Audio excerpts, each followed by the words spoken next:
Oke, assalamualaikum warahmatullahi wabarakatuh. Selamat malam semuanya. Ya, hari ini kita akan memasuki pertemuan kedua dari mata kuliah logikal dan algoritma. Ya, untuk pertemuan 2 kita akan membahas tentang konsep algoritma dan tipe data. Nah, konsep algoritma yang pertama adalah algoritma peubah. Yang artinya yaitu variabel yang nilainya bukan konstanta. Kalau yang namanya bukan konstanta berarti yang selalu berubah, ya, sesuai dengan kondisi variabel terkini. Artinya nilainya selalu tetap, ya.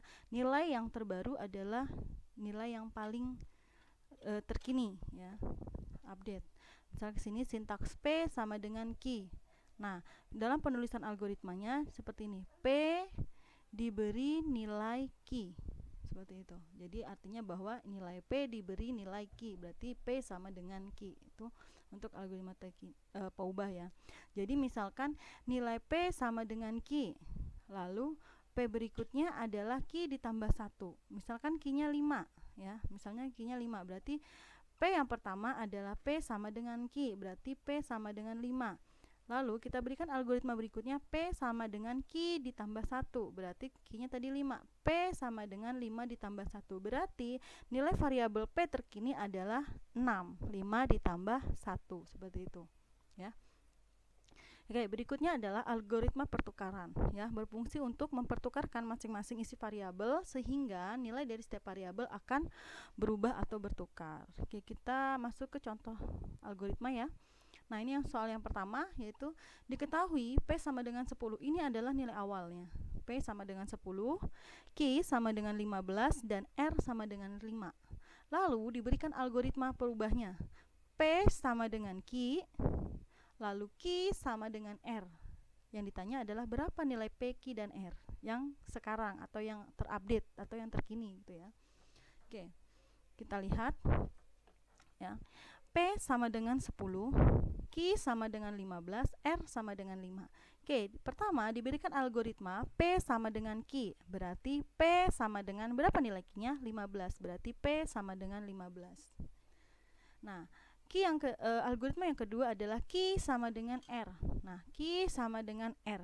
Q sama dengan nilai R-nya 5. Maka nilai variabel P yang terbaru atau yang terkini adalah P15, Q5, dan R5. Karena di R tidak dilakukan algoritma perubahan. Jadi R tetap nilainya menjadi 5. Berarti jawabannya adalah P15, Q5, dan R5. Sampai sini bisa dipahami, ya, teman-teman, ya. Oke, berikutnya diketahui 3 variabel peubah P, Q, dan R. Agar isi Q ditaruh di P, isi R ditaruh di Q, dan isi P ditaruh di R. Nah, bagaimana cara menuliskan algoritmanya? Berarti ini seperti yang tadi nih. Ini, ya, cara penulisannya boleh ini, boleh ini, tuh, ya. Nah, di sini berarti isi Q ditaruh di P, isi R ditaruh di Q, dan isi P ditaruh di R. Berarti P algoritmanya adalah P sama dengan Q, Q sama dengan R, dan R sama dengan P. Seperti itu. Dianalisa, ya, teman-teman, ya. Nanti kalau misalkan ada soal, silakan dianalisa dari soalnya. Tuh. Nah, yang ketiga, diketahui dua peubah K sama dengan 15 dan L sama dengan 25. Buatlah algoritma untuk mempertukarkan isi K dan L. Jadi yang ditanya adalah algoritmanya seperti ini, teman-teman. Nah, untuk mempertukarkan berarti kalau nilai awal K 15, berarti pertanyaannya adalah nilai K dipertukarkan dengan L. Berarti pertanyaannya adalah K harus menjadi 25, L menjadi 15. Nah, bagaimana algoritmanya? Nah, kita lihat. K sama dengan L, kan nilai awal L 25. Maka ketika ditukarkan supaya nilai K-nya adalah 25, maka K sama dengan L. Jadi nilai K-nya adalah 25. Nah, bagaimana dengan nilai L? Nilai L itu harus menjadi 15 karena ditukarkan, ya. Berarti K dikurang 10. Kenapa K? Karena tadi di sini K-nya sudah bernilai L, ya. Menjadi K 25 dikurang 10, berarti L adalah 15. Seperti itu, ya, teman-teman, ya. Semoga bisa dipahami. Nah, Kita masuk ke analisa algoritma. Ini contohnya. Ya, kita analisa dulu. Sekumpulan lidi yang berjumlah 12 ya, dapat membentuk kotak seperti ini ya. Pindahkan 2 buah lidi agar membentuk 4 buah kotak. Nah, ini kan kotaknya hanya seperti ini ya. Tidak ada yang lengkap ya, ada yang tidak lengkap. Nah, bagaimana memindahkan 2 lidi agar kotak ini menjadi 4 ya. Nah, jawabannya seperti ini. Jadi kita pindahkan 2 buah kotak yang di samping ke sebelah kiri dan sebelah atas. Jadi seperti ini, menjadi 4 buah kotak. Ini untuk analisa algoritmanya. Jadi bisa dipahami ya. Nah, berikutnya soal analisanya seperti ini. Ada 3 batang lidi di bawah ini. Ini 3 batang lidi ya. Bagaimana caranya untuk membentuk angka 6 tanpa mematahkan lidi tersebut? Nah, kira-kira bisa nggak teman-teman nih untuk membuat angka 6 tanpa dipatahkan gitu ya. Bisa kita lihat. Nah, angka 6 yang dibuat, angka 6 dalam bentuk ya angka Romawi ya. Jadi 6 seperti ini. Ya, bisa dipahami ya. Nah, berikutnya kita membahas tentang algoritma pertukaran isi bejana. Diberikan 2 buah bejana A dan B. Bejana A berisi larutan berwarna merah, bejana B berisi larutan berwarna biru. Nah, buatlah pseudocode untuk menentukan isi kedua bejana, sehingga bejana A berisi larutan berwarna biru dan bejana B berisi larutan berwarna merah. Nah, bagaimana kita mempertukarkan ini? Nah, untuk mempertukarkan ini kita butuh bejana bantuan. Nah, di sini kita misalkan bejana bantuannya adalah C. Jadi keadaan awal sebelum pertukaran adalah bejana A merah, bejana B cairan berwarna biru, dan bejana C untuk membantu pertukarannya. Nah, berarti supaya bertukar isinya bejana A menjadi biru, pertama bagaimana? Ya, bejana A dituangkan ke dalam bejana C, lalu bejana B dituangkan ke dalam bejana A ya, dan berikutnya adalah bejana B dituangkan ke bejana A. Jadi ini bejana A tuangkan dulu ke bejana C, lalu bejana B dituangkan ke bejana A. Berikutnya adalah bejana C dituangkan ke bejana B ya, menjadi seperti ini. Jadi akhirnya akan melakukan pertukaran ya. Jadi bejana A menjadi cairan berwarna biru, bejana B menjadi cairan berwarna merah, dan bejana C kosong karena ini hanya bantuan sementara ya. Oke, sampai sini bisa dipahami ya teman-teman ya untuk analisa algoritmanya. Nah, berikutnya kita akan membahas tipe data ya. Tipe data. Nah, di sini tipe data karena pada semester ini kita akan menggunakan Python ya sebagai bahasa pemrogramannya ya. Maka di sini tipe data yang dikenalkan adalah tipe data untuk bahasa pemrograman Python. Ya. Nah, di sini tipe data yang pertama ada boolean ya, mempunyai 2 nilai, yaitu boolean adalah tipe data yang memiliki 2 nilai, yaitu true or false. Kalau true dinyatakan dengan 1, kalau false dinyatakan dengan 0. Berikutnya adalah string, terdiri dari karakter ya, integer menyatakan bilangan bulat, float menyatakan bilangan koma gitu ya, kompleks menyatakan pasangan angka real dan imajiner. List adalah data untaian yang menyimpan berbagai tipe data dan isinya dapat berubah-ubah ya. Tuple hampir sama dengan list, bedanya adalah isinya tidak dapat berubah. Hexadesimal yaitu menyatakan bilangan dalam format hexa. Nanti kalian belajar. Dictionary adalah data untaian yang menyimpan tipe data berupa pasangan penunjuk nilai. Ya, ini tipe datanya. Nah, kita lihat contoh penggunaannya dalam pemrograman Python. Jadi, untuk tipe data boolean gitu ya, kita klik print, kita ketikkan saja di Python-nya print true. Maka nanti pada saat di running hasilnya adalah true. Jadi akan cetak true ya. Tipe data boolean. Kalau tipe data string misalkan print belajar Python menyenangkan. Nanti pada saat di running hasilnya adalah belajar Python menyenangkan. Nah, ini tipe data integer misalkan 20 nanti dicetak nanti akan tercetak 20. Kalau float contohnya adalah ini misalkan pi. Pi untuk mencari luas lingkaran ya, konstanta pi yaitu 3,14. Nah, ini contoh tipe data float yaitu tipe data yang mengandung desimal. Berikutnya adalah tipe data kompleks. Nah, berikutnya adalah tadi ya tipe data kompleks, yaitu tipe data yang apa? Ya, menyatakan pasangan angka real dan imajiner. Jadi ini 5 real, J itu imajiner ya. Atau boleh 5A, 5B gitu ya. Yang tidak nyata. Oke, berikutnya kita bahas ke contoh tipe data list ya. Tipe data list tadi apa? Tipe data yang mengandung jenis tipe data yang berbeda dan datanya dapat berubah-ubah ya. Nah, di sini contohnya adalah misalkan di sini kata belajar Python di UPSI kampus UPSI. Ini nilainya dari variabel kata. Berikutnya ada nilai dari variabel angka yaitu 50, 10, 50, 100, 1000 ya. Berikutnya adalah variabel dari campur dengan nilai belajar angka ya. Lalu di sini koma desimal ya 7,99 dan boolean. Nah, kita cetak nih. Nanti pada saat di running hasilnya mencetak semua angka yang telah dideklarasikan pada variabelnya. Seperti itu. Nah, bedanya dengan tuple adalah tuple ya di sini anggotanya atau himpunan anggotanya ini variabel tidak bisa diubah lagi setelah dideklarasikan. Nah, bedanya lagi adalah pada saat list kita menggunakan tanda kurung siku ya. Tetapi pada saat tuple kita menggunakan kurung biasa ya, kurung biasa.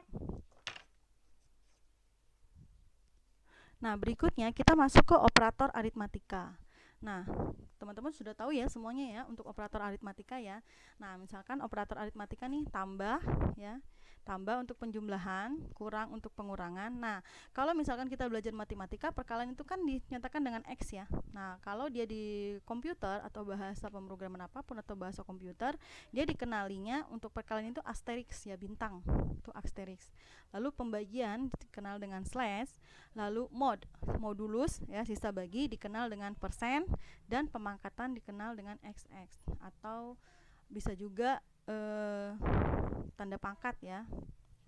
Seperti itu. Ini untuk operator aritmatika. Nah, berikutnya ada operator perbandingan. Ya, operator perbandingan ini untuk membandingkan nilai. Misalkan lebih besar ya, lebih kecil, sama dengan. Nah, untuk perbandingan, untuk sama dengan dia dituliskan 2 kali. Khusus untuk operator perbandingan ya. Bukan operator aritmatika. Kalau di aritmatika sama dengan 1 kali, tapi kalau di operator perbandingan dia sama dengan 2 kali. Nanti kita lihat contoh penggunaannya pada saat operasi branching ya. Nah, berikutnya adalah operator perbandingan tidak sama dengan. Nah, untuk tidak itu kita menggunakan tanda seru ya teman-teman ya. Tidak sama dengan, lah lebih kecil sama dengan, lebih besar sama dengan. Ini untuk operator perbandingan. Nah, berikutnya kita akan membahas tentang operator bitwise. Ya, operator bitwise untuk ya bit. Ya. Contohnya di sini n, ya, n tanda dan, or garis lurus, or. Nah, biasanya garis lurus ini ada di bawah backspace ya. Posisi di keyboard itu ada di bawah backspace. Lalu sor. Nah, ini eksklusif or ya. Bacanya eksklusif or. Lalu simbolnya ini untuk geser bit ke kiri, simbolnya ini geser bit ke kanan, simbolnya ini. Nah, ini untuk operator bitwise. Nah, kita bahas tentang operator n. Nah, operator n ada beberapa bahasa pemrograman yang menuliskannya menggunakan n. N-nya 2 kali seperti ini ya. Operator n akan bernilai false apabila nilai semua operannya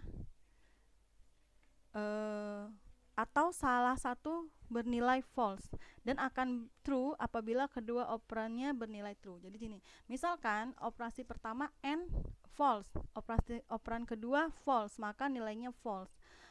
Berikutnya, jika false dan true maka false, jika true dan false maka false, jika true dan true maka true. Jadi kesimpulannya untuk operator n adalah jika salah satu operannya tidak benar atau bernilai salah, maka outputnya salah. Tetapi jika kedua-duanya benar, maka nilainya benar. Contohnya apa? Misal kalian disuruh ibu ke pasar untuk membeli gula dan minyak. Seperti itu. Kalau kalian pulang hanya membawa minyak berarti salah gitu, karena operannya adalah N ya, gula dan minyak. Dan ya, gula dan minyak. Kalau kalian pulang hanya membawa minyak berarti salah. Salah satu salah. Kalau kalian pulang hanya membawa gula, salah. Yang benar apa? Kondisinya kalian harus pulang membawa minyak dan gula, baru hasilnya akan benar. Seperti itu.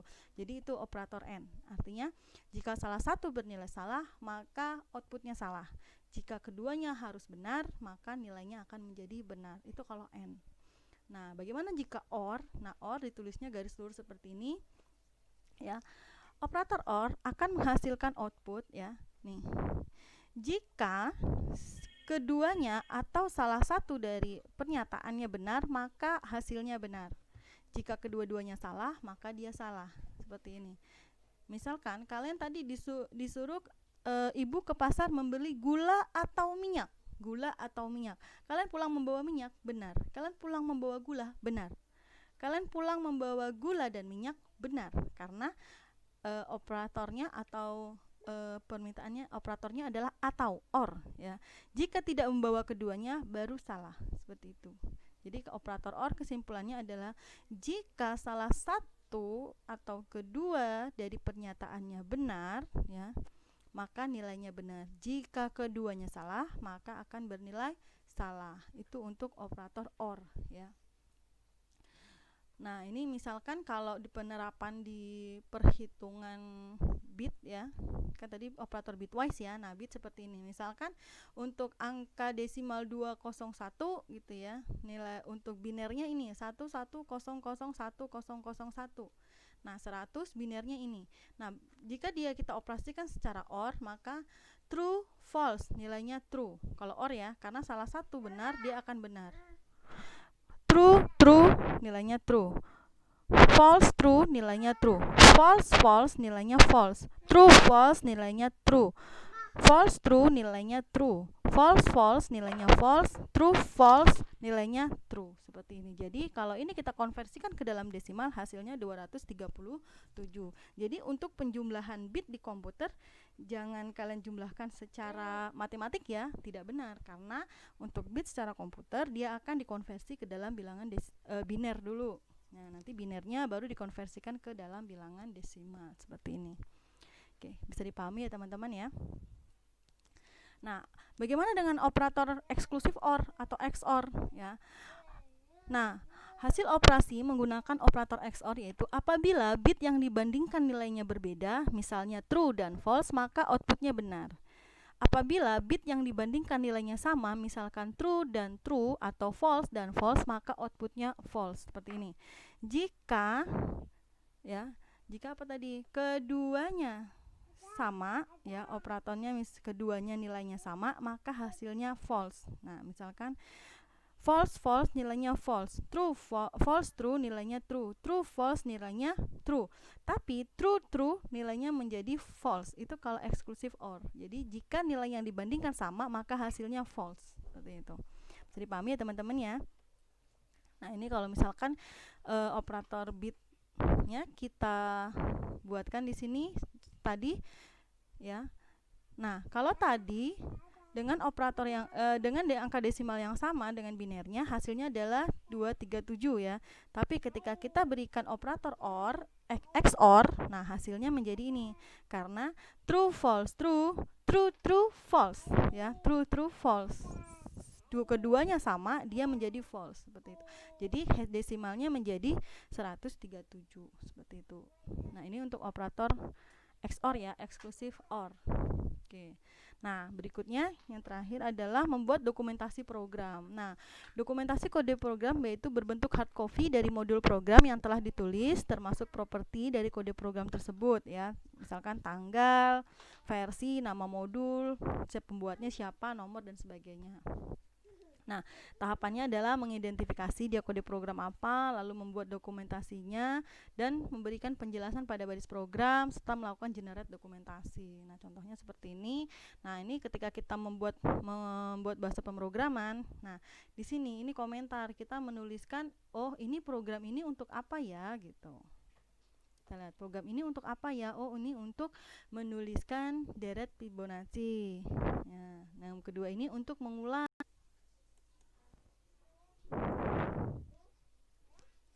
Oke ya, tadi ya. Misalkan di sini, nah ini script untuk menuliskan Fibonacci. Nah, berikutnya adalah script untuk mengulang nih untuk return Fibonacci-nya. Nah, ini yang diberikan tanda pagar ini adalah komentar ya. Komentar artinya dia tidak dieksekusi oleh program, kita memberikan tadi penjelasan ya, penjelasan bahwa ini program untuk apa, ini program untuk apa gitu. Nah, ini untuk mengenerate kode program ya, setelah generate ini setelah di generate. Nah, seperti itu. Nah, ini untuk tugasnya ya teman-teman ya. Tugasnya adalah membuat program sederhana menggunakan Python ya untuk menghitung luas lingkaran, lalu untuk menghitung luas persegi panjang, dan yang ketiga adalah menghitung luas bujur sangkar. Nah, perhatikan catatannya, tampilkan nim, nama, dan kelas pada program tersebut ya. Listing program dan output dicetak ya dalam bentuk print screen dan dikumpulkan dalam bentuk boleh doc, boleh PDF. Nah, ketentuannya adalah nanti file yang doc atau PDF-nya tadi itu, file Word atau file PDF-nya diupload dulu di Google Drive ya. Lalu upload linknya di laman e-learning di menu upload tugas pertemuan 2. Nah, ini paling lambat hari Sabtu ya teman-teman, ditunggu ya. Saya tunggu ya untuk hari Sabtu. Paling lambat untuk submit tugasnya. Nah, berikutnya ini adalah latihan ya.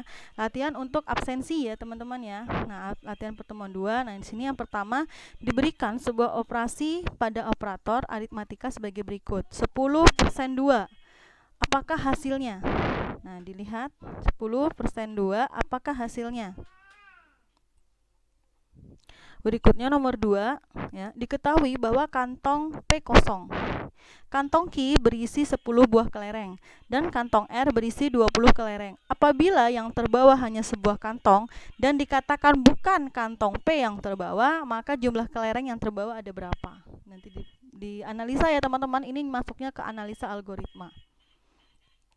Nah, berikutnya latihan nomor 3, diberikan sebuah operasi perbandingan sebagai berikut, 10 ya dan 100.